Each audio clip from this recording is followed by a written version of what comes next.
Irmãos, vamos começar aqui então o capítulo de Gálatas. Se vocês quiserem abrir as suas Bíblias, Gálatas capítulo 4, versículos do 1 ao 3, tá, irmãos? Eu estou aqui com a versão ACF e começa a leitura dos versículos 1 ao 3, que diz assim: Digo, pois, que todo o tempo que o herdeiro é menino, em nada difere do servo, ainda que seja senhor de tudo, mas está debaixo de tutores e curadores até o tempo determinado pelo pai. Assim também nós, quando éramos meninos, estávamos reduzidos à servidão debaixo dos primeiros rudimentos do mundo. Então, irmãos, aqui quando fala que quanto o herdeiro é menor de idade, o tempo menor de idade não sugere uma idade específica, mas sim alguém que ainda não é legalmente reconhecido como um adulto.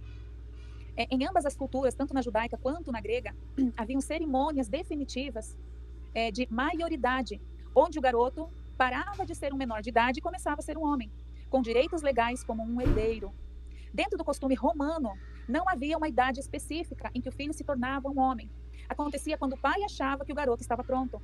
Quando Paulo usou a frase até o tempo determinado por seu pai, ele mostra que tinha mais em mente o costume da maioridade romana do que o costume judaico, conforme a gente pôde ver como eram as tradições de cada uma dos dois povos. Então, aqui se faz uma analogia de que enquanto eram meninos na fé, não estavam maduros no entendimento para se considerarem adultos espirituais. Lembram que a gente comentou nos capítulos passados, irmãos, que a nação de Israel, recém-saída do Egito, não estava preparada para receber a graça pela fé, por causa da contaminação que eles tinham do Egito? Tanto isso é verdade que de todos os que saíram do Egito, né, só Caleb e Josué que realmente conseguiram entrar na Terra Prometida, né? Então, os corpos de todos os demais ali dos israelitas foram deixados no deserto como punição por isso, né? Exceto o de Josué e Caleb. Então, aqui quando o texto de Gálatas do 1 ao 3 diz que o herdeiro, quando ele é menino, né, ele está debaixo de tutores e curadores, a gente viu, né, que a gente estava também debaixo de aio, né? Até o tempo determinado por aquele que se cumpriria a promessa feita a Abraão, que pelo seu descendente, que é Cristo, todas as famílias da terra seriam abençoadas. E a gente viu que logo depois dessa promessa, não se cumpriu a promessa da aliança em Jesus Cristo. Primeiro foi estabelecida, 430 anos depois, uma outra aliança, que é a aliança da lei. Mas a gente também entendeu que houve que estabelecer-se essa outra lei, tanto que o próprio Paulo se pergunta logo, então, para que a lei? Né? Por quê? Por causa das transgressões, porque era um povo que não estava preparado na fé para receber a Cristo. Eles tinham acabado de sair do Egito, né, cheio de idolatria, tanto que quando Moisés subiu para pegar as tábuas da aliança, quando ele desceu, o povo já tinha feito um ídolo para adorar com ouro. Era um povo que não estava preparado espiritualmente para receber a era da fé. Então, tinha um tempo estabelecido, esse povo precisava ser primeiro purificado para então vir Cristo. Então, vamos agora para os versículos 4 e 5, irmãos. Mas vindo a plenitude dos tempos, Deus enviou seu filho, nascido de mulher, nascido sob a lei, para remir os que estavam debaixo da lei, a fim de receberem a adoção de filhos. Ou seja, quando chegou essa plenitude do tempo, por que tinha que esperar a plenitude do tempo? Porque aquele tempo, logo depois da promessa feita a Abraão, o povo não estava preparado. Né? O povo não estava preparado. A lei veio 430 anos depois, né, irmãos? E o povo, quando saiu do deserto, era um povo cheio de idolatria, de dura serviço, incircuncisos de coração, teimosos, né? Então, a ideia por trás da frase plenitude do tempo é quando fosse a hora certa, e aquela definitivamente não era a hora certa de Jesus vir para cumprir a aliança feita a Abraão, aliás. Jesus veio na hora exata do plano redentor de Deus, quando o mundo estava perfeitamente preparado para a obra de Deus. Mas introduz um contraste. O controle dos princípios elementares foi somente por um tempo limitado, né, para aqueles que estavam sob a escravidão da lei. Pode parecer que a vinda de Jesus foi tardia. Paulo nos garante que ele veio exatamente na hora certa. O tempo também estava certo porque os 483 anos profetizados por Daniel estavam chegando ao fim. Isso está registrado em Daniel, capítulo 9, versículos 24 a 26. Né? Deus enviou seu filho, nascido de mulher. Jesus veio não somente como filho de Deus, mas também como alguém nascido de mulher. E ele veio nascido debaixo da lei. O Filho eterno de Deus no céu adicionou humanidade à sua divindade, se tornou um homem, nascido de mulher, nascido debaixo da lei, a fim de redimir os que estavam sobre a lei. Por isso, ele é o resgate, né? A gente viu, né, palavras que falam que ele nos resgatou da maldição da lei. A gente já estudou isso no capítulo anterior, né? Por isso, ele é o resgate, nos tirando da condição de servo para a condição de filhos legítimos, para que recebêssemos a adoção de filhos. Paulo provavelmente tem em mente o costume romano de adoção, em que os filhos adotivos recebiam privilégios absolutamente iguais na família e status igual como de um herdeiro. A gente não pode esquecer que essa congregação da Galácia, esses Gálatas aqui, a grande maioria deles era gentil. Então aqui um detalhe importante, irmãos, é que Jesus nasceu sob a lei. Porque muitos que falam que tem que se voltar para as coisas da lei, né? Eles falam, mas Jesus, ele fazia as coisas da lei, né? Ele deveria mesmo fazer porque ele veio para cumprir, ele não podia pecar contra a lei. Porque senão, irmão, se ele não cumprisse a lei, qual a autoridade que ele tinha para estabelecer outra? Ele tinha que cumprir a lei. Coisa que a lei não justificava ninguém. Por quê? Porque eram leis difíceis de cumprir. Né? Eram muitos estatutos para um povo que era difícil de lidar, um povo que precisava mesmo de leis rígidas, de ser levado praticamente no cabresto, porque era um povo teimoso, né? E Jesus vindo, ele nasceu sobre a lei, então o mais natural é que ele realmente cumprisse a lei, né? Agora, Gálatas 4, versículos 6 e 7. E porque sois filhos, Deus enviou aos vossos corações o espírito de seu filho, que clama, Abba, Pai. Assim que já não és mais servo, mas filho. E se és filho, és também herdeiro de Deus por Cristo. Irmãos, mais adiante a gente vai ver que Paulo faz uma comparação entre Agar, que é a serva, e Sara, que é a livre. Faz uma comparação e diz que as duas representam as duas alianças. E aqui em Gálatas, um pouquinho antes que a gente está, né? Gálatas capítulo 4, versículos 6 e 7, está nos garantindo que nós já não somos mais servos. Agora nós somos filhos e também herdeiros de Deus por intermédio de Cristo. Então é muito apropriado que aqueles que são de fato filhos tenham o espírito de filho em seus corações. Isso nos dá tanto o direito quanto a capacidade de gritar papai. Abba, pai, quer dizer papaizinho, irmãos, na tradução. No sentido amoroso, no sentido afetuoso, né? Papai, papaizinho, né? Então a gente teve esse acesso até Deus por Cristo, né? Assim como Jesus fez com seu pai. Abba é um diminutivo afetuoso aramaico para pai, usado na intimidade do círculo familiar. Ele passou sem alteração para o vocabulário dos cristãos de língua grega. Olha só que interessante esse dado aqui, irmãos. Nós temos acesso à mesma intimidade com Deus Pai que Jesus Cristo teve. Jesus se dirigia a Deus como papai, quando ele orava, Abba, Pai, como registrado em Marcos, capítulo 14, versículo 36.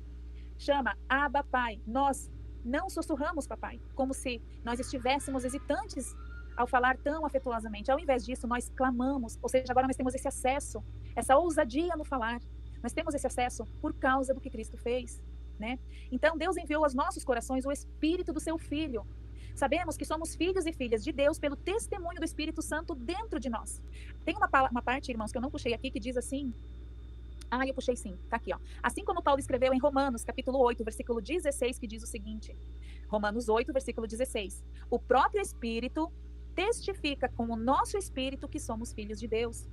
Então, o próprio Espírito nos dá testemunho que nós somos filhos de Deus. Quem tem o Espírito Santo de Deus, sabe que tem, irmãos. É isso que Romanos 8,16 quer nos dizer. Então, a gente tem essa ousadia no falar, esse acesso a Deus por intermédio de Jesus Cristo. Sendo assim, o propósito de Deus não foi somente garantir a nossa filiação através de seu Filho, mas nos garantir dela através do seu Espírito, né? Ele enviou o seu Filho para que nós pudéssemos ter o status de filiação e ele enviou o seu Espírito para que nós pudéssemos ter uma experiência disso. O Espírito do seu Filho, quando fala isso, né, ali nos versículos que a gente leu desse estudo, quando fala o Espírito do seu Filho, aqui o Espírito Santo é chamado de Espírito do seu Filho pela ideia de nossa filiação ser baseada na filiação de Jesus. Sempre dando esse intermediário, sempre fazendo uso do intermediário, né, irmãos? O próprio Jesus disse, ninguém vai ao Pai senão por mim. Né? Ele é o nosso acesso, ele nos permite esse acesso, né? Portanto, você já não é escravo, mas filho, ou seja, nós, né, não somos mais escravos, mas somos filhos. Filhos, um filho nunca é escravo, e escravo nunca são os filhos nas casas de seus pais. Jesus ilustrou isso na parábola do filho pródigo, em que o filho estava determinado a retornar para a casa de seu pai como um escravo. Porém, o pai recusou e o recebeu somente como um filho legítimo. Muito bonita essa parábola, né? Quando o filho viu que estava numa situação, o filho pródigo, né? Que estava numa situação ali pior que servos do pai dele, ele falou, vou voltar para casa do meu pai e vou pedir para ser um servo, porque nem os servos do meu pai estão numa condição como eu estou aqui. E ele voltou para casa para ser como servo, mas o pai não aceitou, porque ele era filho legítimo, né? E se é filho, é também herdeiro, não foi isso que os versículos dizem, né? Há uma linda progressão aqui, irmãos. Primeiro, nós somos libertados da escravidão. E, em seguida, somos declarados filhos e filhas adotados para a família de Deus. E então, como filhos, nos tornamos herdeiros legítimos, né? Por vontade de Deus, né? Diz os versículos que a gente está estudando. Nossa libertação da escravidão, nossa filiação, o Espírito de Jesus em nossos corações e nosso status como herdeiros de Deus são todos os direitos de nascença dados a nós em Jesus. Nós os recebemos através de Cristo, por vontade de Deus. Foi Deus que fez essa promessa a Abraão. Deus que falou, através de ti serão abençoadas todas as famílias da terra. Isso foi uma vontade de Deus, irmãos. Deus queria abençoar todos. Essas são coisas pelas quais deveríamos estar vivendo e desfrutando todos os dias de nossa vida cristã. Muito bonito esses textos, esses versículos aqui, onde nos garantem que nós não somos mais servos, irmãos, mas nós somos filhos. Gálatas, capítulo 4, versículos 8 e 9. Mas quando não conhecias a Deus, servias aos que por natureza não são deuses. Mas agora, conhecendo a Deus, ou antes, sendo conhecidos por Deus, como tornais outra vez a esses rudimentos fracos e pobres, aos quais de novo quereis servir? Né? Então aqui nós nos deparamos com uma decisão a tomar. Uma escolha de viver sobre os princípios elementares do mundo, ou como um filho de Deus. Quando não conhecíamos ao Deus de Israel, estávamos servindo outras divindades falsas, né? Mas agora, conhecendo a Deus, ou melhor, sendo conhecidos por Ele, como é que poderíamos voltar à escravidão, né? A escravidão é natural quando nós não conhecemos a Deus e quando nós servimos aqueles que não são deuses, né? Mesmo assim, os Gálatas agora, conhecendo a Deus, ainda se colocavam sob escravidão. E isso foi o que surpreendeu Paulo, por isso que ele fala, por isso que ele exorta eles, né? Como tornais outra vez a esses rudimentos fracos e pobres, aos quais de novo quereis servir, né? Paulo fez um ponto importante quando escreveu, ou melhor, sendo por ele conhecidos, né? Quando ele fala esse dizer aqui, é realmente mais importante que Deus nos conheça, no sentido de um relacionamento íntimo, de aceitação, do que nós conheçamos a Deus, né?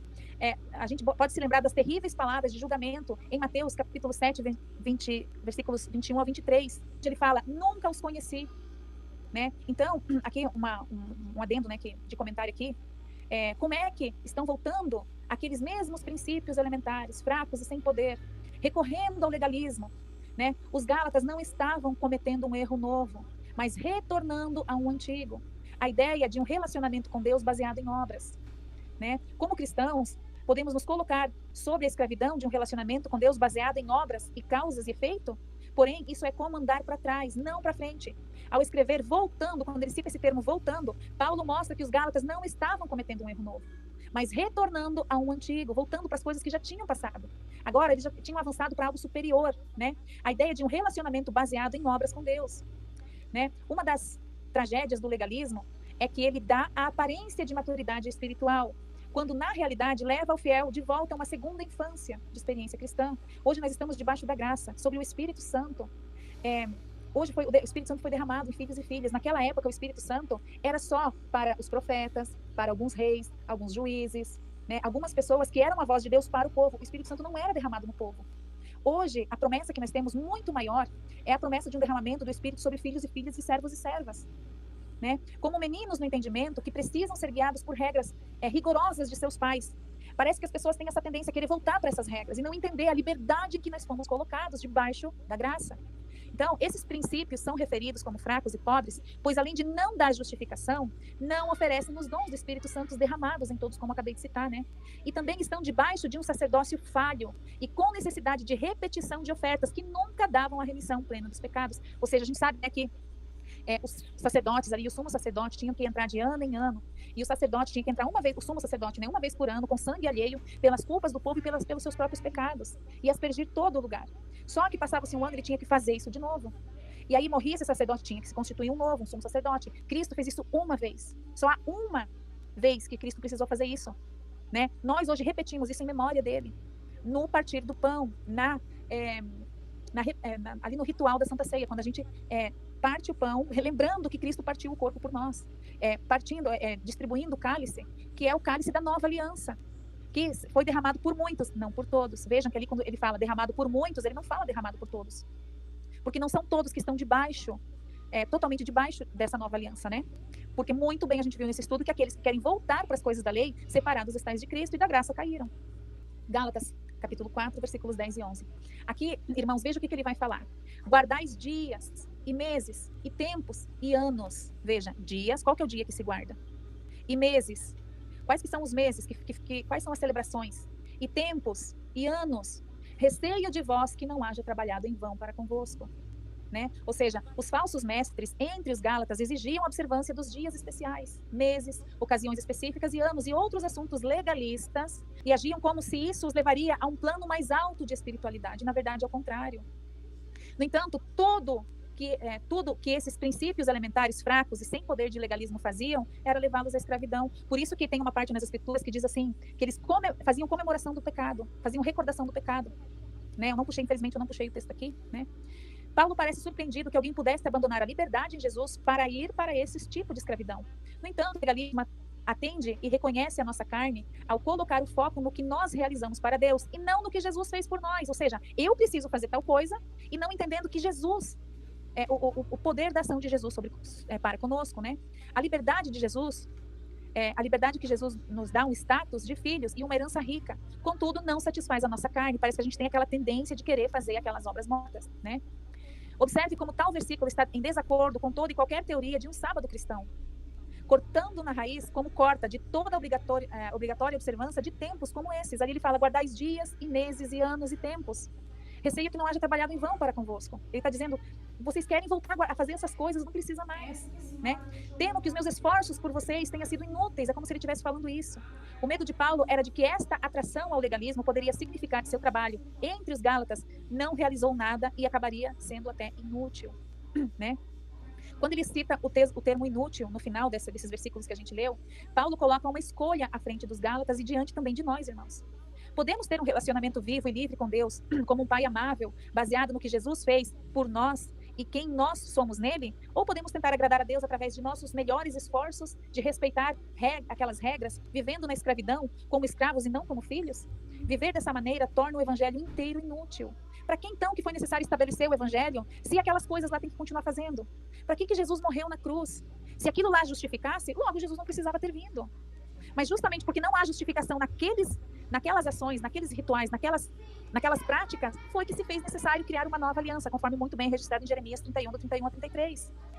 Farei com a casa de Israel e a casa de Jacó uma nova aliança. Não conforme a que eu fiz com os seus pais o dia que os tirei do Egito. Não conforme essa, uma outra aliança. Só que as pessoas parecem que não entendem, né, irmãos? Eles querem voltar a fazer aquelas práticas. Alguma pergunta? Mas todo o tempo aí no livro de Gálatas, como parece, o tempo inteiro aí está fazendo uma analogia e um contraponto entre lei e graça. Não tem mais nada aí além disso. O tempo inteiro é só lei e graça aí. Pegando o comentário do irmão Vinícius, Gálatas inteiro faz contraponto entre graça e lei, o tempo todo. E o sábado a gente sabe que está na lei, né? Quando a gente vai para o Velho Testamento, ali em Deuteronômio 5, onde diz que é para guardar, ali claramente tem uma ordem de guarda. No Novo Testamento não há nenhuma ordem de guarda com relação a esse dia. Mas quando você vai para Deuteronômio 5, que ali fala, guardarás o dia de sábado. E ali fala que não é para trabalhar nem ele, nem o jumento, nem os animais, não é para trabalhar, nem se tem um forasteiro dentro da casa, não é para trabalhar. Por quê? Aí ele dá um motivo, porque te lembrarás de que fostes salvo da terra do Egito com mão forte e braço estendido. Esse é o motivo da guarda do sábado. Porque te lembrarás que foste servo no Egito e que Deus te tirou dali com mão forte e braço estendido. Por isso, guardarás o dia de sábado. Esse era o motivo da guarda do sábado. Né? E quando a gente vai ali na palavra perpétuo, que fala que seria um estatuto nas suas gerações, um estatuto perpétuo, o perpétuo no original, ele tem duas aplicações. O perpétuo, no nosso entendimento, a palavra perpétuo, ele só tem uma aplicação, que é eternamente, sem fim. Mas no original, ele tem duas aplicações, que é o termo olam e leolam. Tudo que teve um fim no futuro, como, por exemplo, o sacerdócio levítico, hoje a gente está debaixo da ordem de Melquisedeque. Só que, do mesmo jeito que está escrito, que seria estatuto perpétuo entre vossas gerações, que foi dito para o sábado, também foi dito com as mesmas palavras, para o sacerdócio levítico. No entanto, a gente sabe que o sacerdócio levítico teve um fim.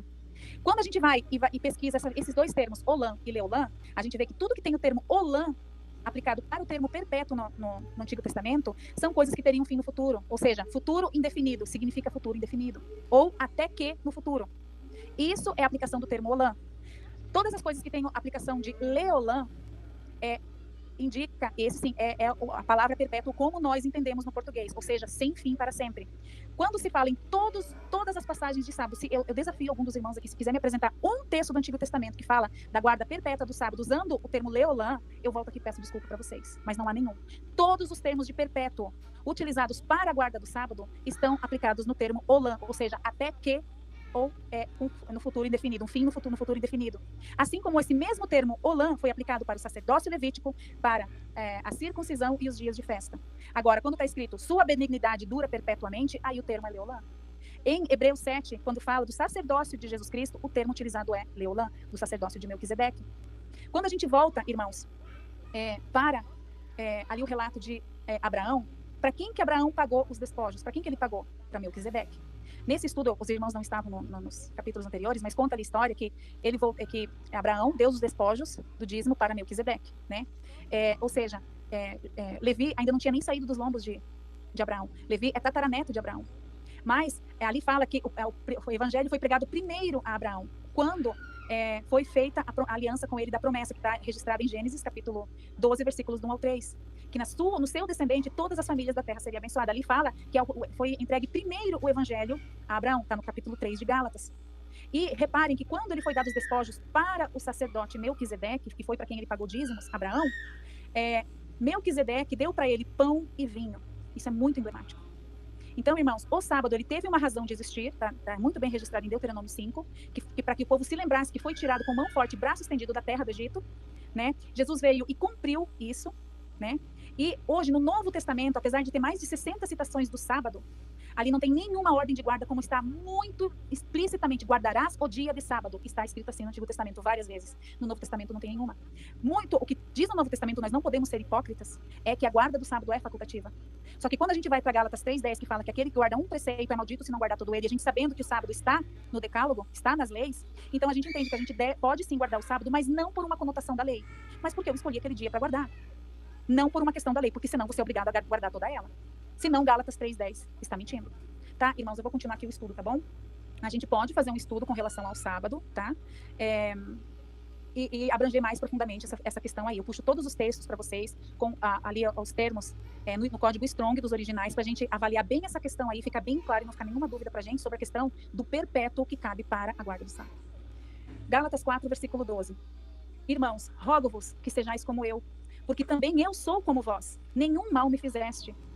O que Paulo está querendo dizer aqui para os Gálatas? Quando ele fala, sejam como eu, pois eu, sendo judeu, não sigo a lei. Pois sou como vocês, aos quais não foi exigido que aguardassem. Vamos repetir aqui o que diz em Gálatas 4:12? Irmãos, rogo-vos, ele está implorando para eles isso. Sejam como eu, porque eu, mesmo sendo judeu, eu não guardo a lei. Sejam como eu, porque também eu sou como vós, ou seja, eu mesmo sendo judeu, sou como vocês. Nenhum mal me fizeste, né? Porque eu me tornei como sois vós, ou seja, não na observância de ordenanças legais, né? Quando ele fala ali, nenhum mal me fizeste, ele quer dizer assim, mesmo sabendo que Paulo era judeu, enquanto ele pregava e se comportava como um gentil, não foi por causa disso desprezado. Ou seja, eles aceitaram que ele, mesmo sendo judeu, viesse pregar para eles algo diferente do judaísmo. Então, eles aceitaram esse Paulo com isso, porque a primeira vez, conforme a gente abordou nos primeiros 3 capítulos desse estudo, Paulo foi 2 vezes para Galácia, né? Na primeira vez que ele foi, ele pregou o evangelho. E depois que ele pregou esse evangelho, essas pessoas que vieram para introduzir o fermento dos fariseus para eles, ele fala assim, que mesmo que viesse com outro evangelho, não era para seguir. Ou seja, no começo vocês andavam bem, o que vos fascinou para querer sair da graça da quais vocês viram as maravilhas? Até pergunto, vocês receberam essas maravilhas pelo Espírito, pelas obras da lei ou pela pregação da fé? Porque isso está no capítulo anterior, só estou recordando aqui com vocês. Por que ele perguntou isso? Para eles entenderem, realmente, foi pelas obras da pregação da fé, e não por causa das obras da lei que a gente recebeu o Espírito Santo. Por quê? Porque estando debaixo das obras da lei não se recebe o Espírito Santo. Somente os que eram porta-vozes de Deus recebiam, mas o povo não recebia esse derramamento. Então, Paulo os exortou a raciocinar a diferença e a grandeza que há de um para o outro. Quando ele pergunto vós que quereis servir a lei, recebestes as maravilhas e as obras do Espírito pelas obras da lei ou pela pregação da fé? Para fazer justamente eles entender aonde que eles estavam se colocando novamente. Alguma pergunta sobre esse versículo? Gálatas 4:13. Oi, pode fazer, irmão. Amém. Amém? Ah, tá. Gálatas 4, versículo 13. E vós sabeis que primeiro vos anunciei o evangelho, estando em fraqueza da carne. Né? Isso aqui também vai ser bem profundo, tá, irmãos? Isso aqui é só o versículo 13. Fraqueza no código Strong é o 769, indicando enfermidade e doença. Tá? Depois, a gente está gravando isso daqui, vocês depois podem procurar esses números aqui e constatar isso que eu estou falando, tá? Então, quando a gente vai para essa palavra aqui, fraqueza, no código Strong, nos originais, ele indica enfermidade e doença.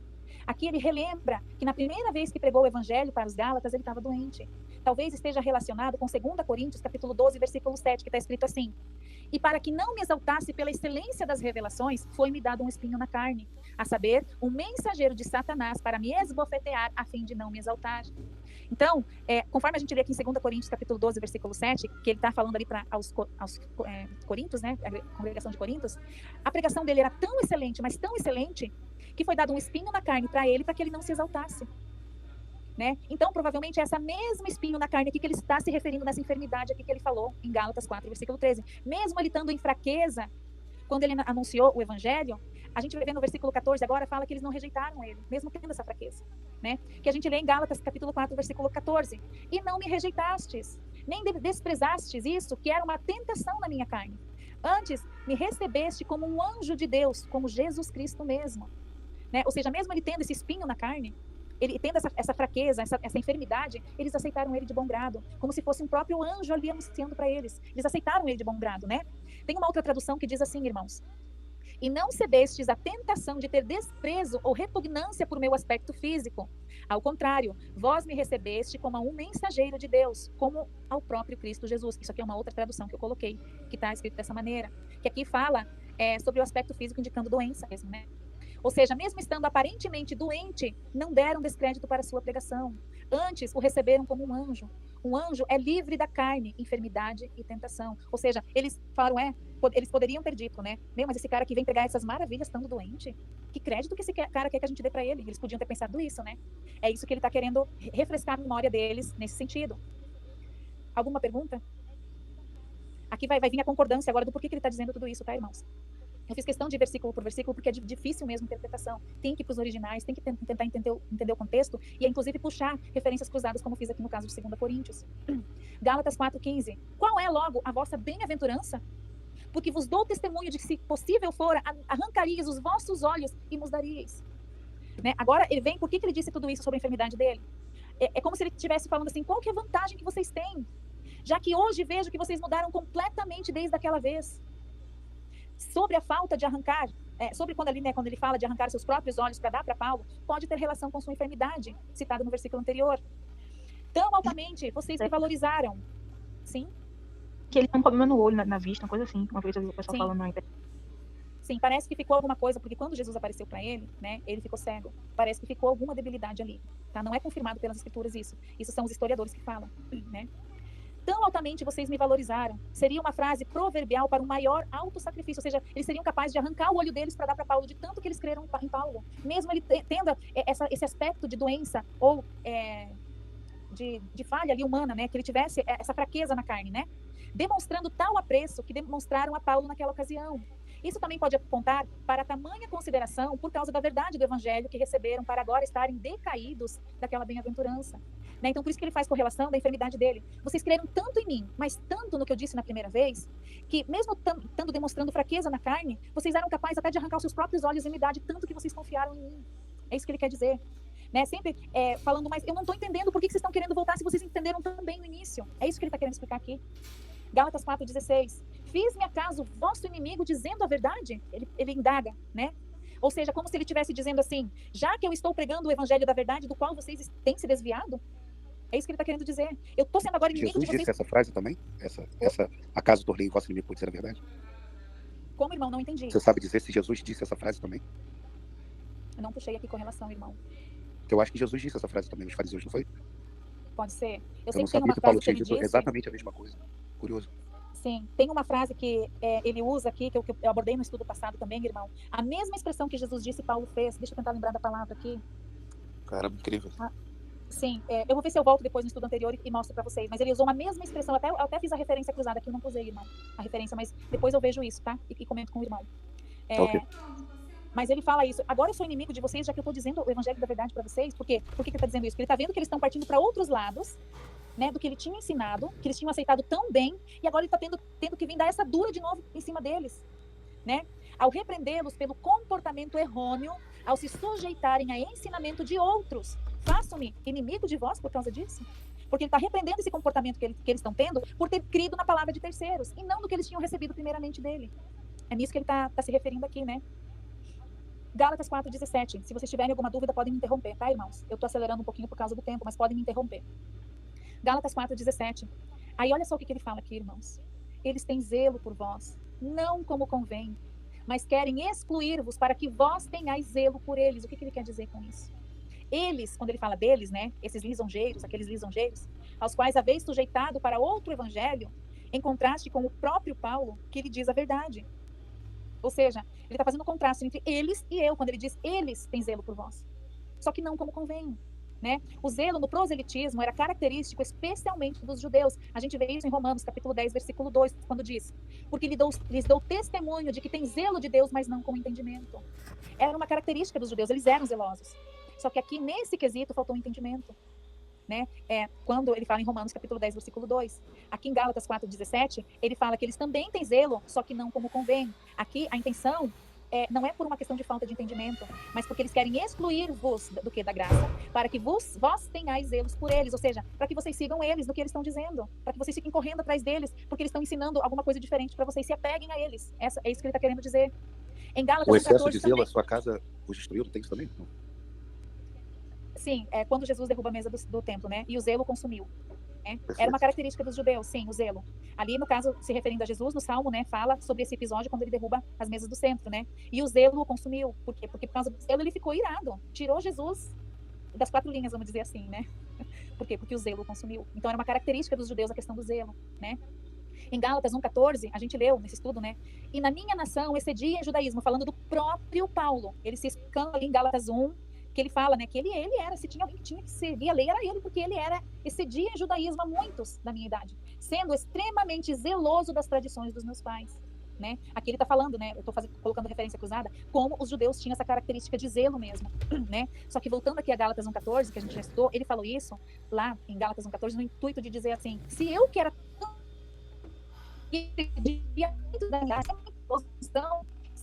mas por que vocês querem estar? Se tinha alguém que deveria querer voltar para ali, se alguém sou eu. Era isso que Paulo estava querendo dizer quando ele disse isso em Gálatas 1:14. Né? Depois eu vou passar, irmãos, os estudos de Gálatas 1, 2 e 3 para aqueles que quiserem ouvir, que a gente faz mais ou menos que nem aqui também, estudo bem aprofundado. A intenção é fazê-los sair da graça, essa é a intenção deles, que tem zelo, mas não como convém, né? A intenção é fazê-los sair da graça para vocês segui-los nos ensinamentos da lei e ovacionar a eles. Eles queriam satisfazer o seu próprio estômago, fazendo a sua própria justiça, como também foi já muito debatido nesse estudo, que eles criam a sua própria justiça, né?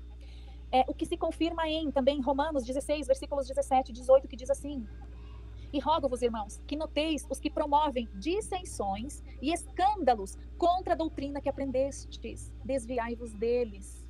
Porque os tais não servem a nosso Senhor Jesus Cristo, mas ao seu ventre. Eu não sabia, mas eu já tinha puxado isso, tá? É justamente o que eu tinha falado, que serviam ao seu ventre, né? E com suaves palavras e lisonjas enganam os corações dos simples. Isso está registrado em Romanos, capítulo 16, versículos 17 e 18, falando desses que querem introduzir dissensões no evangelho puro, contra a doutrina que aprendeste. Desviai-vos, olha o conselho, desviai-vos deles. Porque os tais, eles não servem a Jesus Cristo, né? Mas ao seu ventre. Por quê? Porque eles querem honra para si, que essas pessoas, você tem que seguir as coisas da lei. Sério? Sim. Aí essas pessoas começam a fazer o quê? Seguir eles, dar crédito para eles, e isso alimenta o ego, por isso que ele fala ali de ventre, querendo dizer o ego deles, né? Também está registrado em 2 Coríntios, capítulo 11, versículos 13 e 14, onde diz: porque tais falsos apóstolos são obreiros fraudulentos, transfigurando-se em apóstolos de Cristo. E não é maravilha, porque o próprio Satanás se transfigura em anjo de luz. Vocês podem puxar lá o contexto, que vocês vão ver que está falando exatamente desses falsos apóstolos que querem introduzir as coisas da lei no evangelho que é puro. 2 Coríntios, capítulo 11 também, versículos 2 e 3, ou seja, um pouquinho antes disso que eu li agora, olha o que vem dizendo, comprovando o contexto disso que eu acabei de ler. Porque estou zeloso de vós, com zelo de Deus, porque vos tenho preparado para vos apresentar como uma virgem para um marido, a saber, a Cristo. Mas temo que, assim como a serpente enganou a Eva com a sua astúcia, assim também sejam de alguma sorte corrompidos os vossos sentidos e se apartem da simplicidade que há em Cristo. Tá, irmãos? Então, aqui eu puxei as referências cruzadas para vocês. Alguma pergunta, irmãos? Hoje em dia acontece tanta coisa, né? As pessoas assim, ensinando as pessoas a seguir a lei. Aí depois fica todo mundo acompanhando os canais que ensinam a seguir a lei. Hoje em dia é a mesma coisa. Acho que a gente é assim. Quando a gente lê ali, irmã, que fala exatamente assim: separados estais de Cristo, vós que vos justificais pela lei, da graça tendes o quê? Caído. Aqueles que voltam para a lei, da graça caem e se separam de Cristo. Também está escrito: não aniquilo a graça de Deus. Porque se a justiça provém da lei, então Cristo morreu em vão. Para que Cristo teve que morrer se havia justiça na lei? Por isso que fala que ele a cravou na cruz, nas suas ordenanças, cravando-a na cruz. Eu vou passar para vocês, irmãos, os estudos anteriores que falam sobre tudo isso. Também com referências cruzadas. Obrigada pelo comentário, tá, irmã? Irmãos, o evangelho que traz a justificação para nós. O próprio Pedro, não sei se eu puxei esse texto, acho que já puxei no capítulo anterior, fala que é para a gente permanecer inteiramente na graça que se vos revelou em Cristo. Ele fala, permanecei inteiramente na graça. Quando ali ele recomenda ali nas cartas de Pedro, a ler as cartas do irmão Paulo, que são de difícil interpretação, e alguns usam dessa interpretação para distorcer, que acontece muito isso, ele conclui dizendo, permanecei inteiramente na graça que se vos revelou em Cristo, e não antes de Cristo, ele quer dizer, né? Gálatas 4:20. Eu bem quiser agora estar presente convosco e mudar a minha voz, porque estou perplexo a vosso respeito. Olha aqui, irmãos, Paulo está perplexo com eles, com o que eles estão fazendo, irmãos. O desejo era de Paulo de estar frente a frente com os Gálatas para saber exatamente qual o tom de voz que ele deveria aplicar. Ou seja, como lidar com eles, que tipo de palavras usar, seria ser gentil ou severo, para trazê-los de volta ao caminho certo. Ele queria estar presente convosco e poder mudar o tom de voz deles, porque ele estava perplexo. O intuito de Paulo aqui, eu quero que vocês voltem porque eu ensinei para vocês lá no início, e não para isso que vieram falar para vocês depois do que eu preguei, né? A palavra perplexo denota tomado de espanto pelo rumo que se haviam desviado, né? Gálatas 4:21, podem interromper perguntas, tá, irmão? Irmãos, eu vou seguir aqui por todo o tempo. Dizei-me, os que quereis estar debaixo da lei, não ouvis vós a lei? Olha só, irmãos, agora vem a paulada grossa, agora vem contra o que ele vai dizer aqui, irmãos, não tem argumentação. Olha o que ele está dizendo aqui. Dizei-me, os que quereis estar debaixo da lei, vocês não ouviram a lei? Ou você vai dizer que a própria lei diz, né? A própria lei diz o que eles estão fazendo de errado. Né? Vamos por exemplo, né? Aqui ele aplicará um exemplo de que pela própria lei é possível perceber que a mesma, ou seja, a lei, né, aponta para a grandeza e superioridade da graça com relação à lei. Ou seja, como quereis estar na lei se a própria lei mostra ser menor que a graça? E aqui ele vai colocar o exemplo de Agar e de Sara na sequência. Vamos ler? Está em Gálatas, capítulo 4, versículos 22 e 24, que diz, porque está escrito que Abraão teve 2 filhos. Olha, irmãos, a analogia que ele vai fazer entre a lei e a graça, ele vai simplesmente opor uma à outra aqui, como o irmão Vinícius muito bem comentou. Gálatas inteiro, ele está opondo a lei e a graça. Só para refrescar a memória, o sábado está dentro da lei, tá, irmãos? Só para refrescar a memória. Porque está escrito que Abraão teve 2 filhos, um da escrava e outro da livre. Todavia, o que era da escrava nasceu segundo a carne, mas o que era da livre, por promessa. Olhem o que ele vai dizer agora, meus irmãos. O que se entende por alegoria, porque estas são 2 alianças. Uma do Monte Sinai, gerando filhos para servidão ou escravidão, que é Agar. Olha só, ele já está dizendo que Abraão teve 2 filhos, que ele teve 2 esposas, né? Esses 2 filhos, um era da escrava e outro era da livre, né? O que era da escrava nasceu segundo a carne, mas o que era da livre é que era da promessa.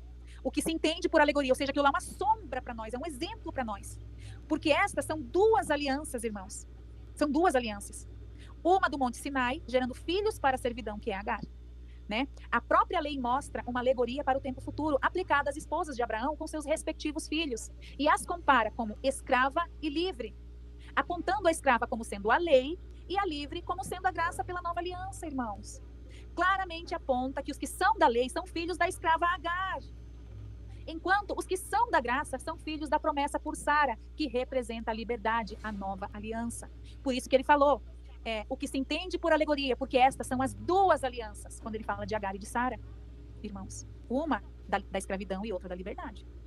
Enquanto Agar gera filhos para serem escravos da lei, Sara gera filhos para a liberdade da graça. Gálatas 4, 25 e 26. E ele vai agora explicar um pouquinho sobre Agar. Quem que é Agar?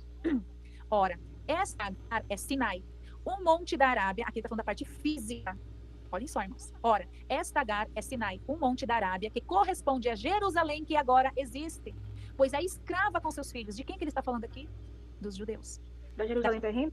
Da Jerusalém terrena, exatamente. Por isso que ele fala, ora, essa Agar é Sinai. Sinai é um monte, né? Um monte da Arábia, que corresponde a Jerusalém, que agora existe. Claramente. Falando que Agar representa Jerusalém lá, estado. Claramente ele está falando isso. Pois é escrava com seus filhos. Por que é escrava? Porque eles seguem até hoje a lei. Eles não entenderam a questão da graça, não aceitaram Jesus. São escravos. Mas a Jerusalém que é de cima, estou lendo Gálatas 4, 25 e 26, tá? Mas a Jerusalém que é de cima é livre, a qual é mãe de todos nós. Nós quem? Os que estamos debaixo da graça. Reparem que aqui ele fez uma analogia, comparando Agar e Sara como sendo 2 alianças, a do Antigo Testamento e a Nova Aliança. Que Agar é escrava, que gerou o filho para a escravidão. Ao passo que Sara gerou Isaac pela promessa, aquela promessa feita em Gênesis, capítulo 12, versículos 1 ao 3, que na sua descendência todas as famílias da terra serão abençoadas. Essa é da promessa, né? E representa a nova aliança, a liberdade, né? E aqui ele faz comparação entre as duas, irmãos, comparando também a Jerusalém terrestre com a Jerusalém de cima. Irmãos, ele não só correlacionou essas duas esposas de Abraão com a lei, mas também com a Jerusalém estado, que é um monte na Arábia, que corresponde a Jerusalém que agora existe, mas também com a Jerusalém que é de cima, que é a livre, e que é a qual é mãe de todas nós. Nesses versículos, irmãos, então deixa muito claro que Agar é a Jerusalém que agora existe, já que a esmagadora maioria dos judeus rejeita a Cristo e a sua aliança, pois são escravos da lei, enquanto os que são filhos da liberdade por Sara pertencem à Jerusalém celestial. Claramente opõe as duas Jerusaléns, nos mostrando o quão grande é o ministério do Espírito pelas coisas celestiais. Enquanto a Jerusalém do monte na Arábia é escrava com seus filhos. Conseguem reparar a grandeza do nosso ministério, irmãos? Conseguem reparar? É uma pergunta retórica que eu estou fazendo, não precisam responder. Vocês conseguem reparar aqui a comparação que Paulo está fazendo? Quando ele disse no início, vocês que querem voltar para a lei, vocês não leem o que está escrito na lei? E aí ela faz essa comparação aqui, irmãos. Então se vocês querem voltar para a lei, pelo menos entendam o que está escrito lá, então, para vocês verem o erro que vocês estão cometendo. Porque quando Abraão teve duas esposas, uma sendo escrava e outra a livre, ele já estava fazendo menção das duas alianças, representando, fazendo uma analogia das duas alianças, né? Gálatas 4:27. Porque está escrito, alegra-te, estéril, que não dás à luz. Esforça-te e clama, tu que não estás de parto, porque os filhos da solitária são mais dos que os da que tem marido. O que ele está querendo dizer aqui? Alegra-te, estéril. Quem que era estéril? Era Sara. Fica feliz, Sara. Mesmo que a que tem filhos, são mais dos que você, que é a dona do marido, alegra-te e esforça-te e clama, né? Por quê? Porque é nela que se cumpre a promessa, o filho da promessa. É para ela se alegrar porque Deus vai intervir por ela, né? Alegra-te mesmo que não estás de parto. Olha a questão da fé aqui, irmãos. Alegra-te, estéril, que não dás à luz. Alegra-te e clama, mesmo que os filhos da escrava sejam mais dos que os seus, mesmo que aparentemente tu estás na desvantagem. Alegra-te, pois a promessa da liberdade está contigo. Isso aí parece que, desculpa interromper, parece que são as quantidades de pessoas, né? A maior parte segue a lei, né? A maior parte é a porta estreita, né? Mesmo que a outra tenha menos filho e seja a porta que menos pessoas acessam, mas para que ela se alegre, né? Pela importância muito maior. Desculpa. Isso, aqui está uma demonstração do poder de Deus, mesmo que aparentemente ela estava perdendo, ela era a herdeira da promessa. Por isso que aqui é uma questão da fé, fala que Abraão esteve nas pisadas da fé, Sara também. Por isso que era para ela se alegrar. Porque hoje, nós que somos da fé, o que está escrito sobre nós? Nós cremos não naquilo que vemos. Né? Tem a parte lá que fala, eu não creio no que eu vejo, eu creio no que eu sinto, no que eu sei. Eu tenho fé porque eu tenho fé, não porque eu estou vendo. Né? Alegra-te, pois a promessa da liberdade está contigo. E eu sou Deus para tornar-te fértil e fazer cumprir a minha promessa. Por isso que ele está exortando ela a se alegrar. Porque mesmo que na aparência daquele momento ela parecia estar perdendo, a promessa estava sobre ela. Ou seja, induzindo ela a ter fé, né? Gálatas 4:28. Mas nós, irmãos, somos filhos da promessa como Isaac. Nós somos como Isaac. Nós somos como Isaac, né? Já que foram correlacionadas com as duas alianças, sendo Agar com o seu filho, os que representam a servidão e escravidão da lei, nós, em contrapartida, pertencemos a Sara e seu filho, pois são os que representam a liberdade pela promessa. É isso que ele está querendo dizer aqui em Gálatas capítulo 4, versículo 28. Gálatas 4:29. Aqui é o que eu comentei antes com vocês, na pergunta que o irmão Vinícius mesmo fez, se não me engano foi o irmão Vinícius. Mas, como então, aquele que era gerado segundo a carne perseguia o que era segundo o Espírito, assim é também agora. O que quer dizer isso, irmãos? Assim como aquele Agar, né, e o seu filho, que eram gerados segundo a carne, segundo a escravidão, perseguiam os que eram da liberdade, ou seja, Sara e seu filho, né? Assim também é agora. Ou seja, irmãos, nada mudou. Houve esse problema ali em Antioquia, em Atos 15. Houve esse problema aqui em Gálatas. Houve esse problema em Coríntios. Houve esse problema nas cartas de João para a congregação domiciliar da senhora, que ele cita lá. Ele fala senhora, ele não cita o nome dela. Ou seja, assim como teve essa perseguição do que era escravo para o livre naquela época, assim também é agora. E, irmãos, vai ser até o nosso último dia, vai ser assim. Eles vão perseguir querendo introduzir o fermento na massa. O evangelho é puro. O evangelho é puro, não precisa daquelas coisas, né? Então aqui, ó, assim como Agar perseguia Sara, né? Quando não estava de parto, assim também é até hoje. Aqueles escravos da lei nos perseguem, querendo nos desviar da liberdade que temos na graça por Cristo. Essa perseguição se caracteriza na implementação de preceitos da escravidão dentro da liberdade, ou seja, coisas da lei querendo ser implementadas dentro da graça. Justamente pelo que eu estou exortando vocês a se desviar nesse exato momento, né? Ou seja, assim como foi naquele momento, está acontecendo com vocês aqui, Gálatas, agora. Não caiam nessa, isso que Paulo está querendo dizer. Gálatas 4, 30 e 31, já é os últimos, tá, irmãos? Mas o que diz a Escritura? Prestem atenção todos aqueles que querem voltar para a lei. O que Paulo vai relatar agora. O que diz a Escritura? Lança fora a escrava e o seu filho. O que a escrava representava? Alguém refresca aqui a minha memória? Que a gente leu aqui, logo aqui nos versículos atrás. Agar, ela representava o que mesmo? A lei. A lei. Exatamente. Mas o que diz a Escritura? Lança fora a escrava e o seu filho, porque de modo algum o filho do escravo herdará com o filho da livre. Lança fora. De maneira que, irmãos, somos filhos não da escrava, mas da livre. Qual foi o desfecho do caso de Agar e de Sara? A que era da servidão foi expulsa, enquanto Sara permaneceu. Tudo aquilo é uma sombra para o nosso tempo, irmãos. Assim também se aplica às coisas da lei. Devem ser expulsas e repudiadas, e permanecer somente na liberdade da graça, porque o filho da escrava não herdará com o filho da livre. Ou seja, você quer voltar para a lei? Você não faz parte das promessas de Abraão. É isso que a gente abordou no capítulo anterior. Porque se sois de Cristo, sois herdeiros conforme a promessa de Abraão. E a condição para não ser de Cristo, vós que vos justificais pela lei, separados estáis de Cristo e da graça tendes caído. Muito claro. O estudo de Gálatas, irmãos. Opondo-se sempre a lei contra a graça e graça contra a lei. Isso é um lembrete claro da oposição entre os dois filhos, entre a lei e a graça. Se quiser voltar para a lei, não herdas a graça pelo filho da promessa. E conclui afirmando, nós somos filhos da livre, a nova aliança, e não filhos da escrava, antiga aliança. Ou seja, a lei. Alguma pergunta, irmãos?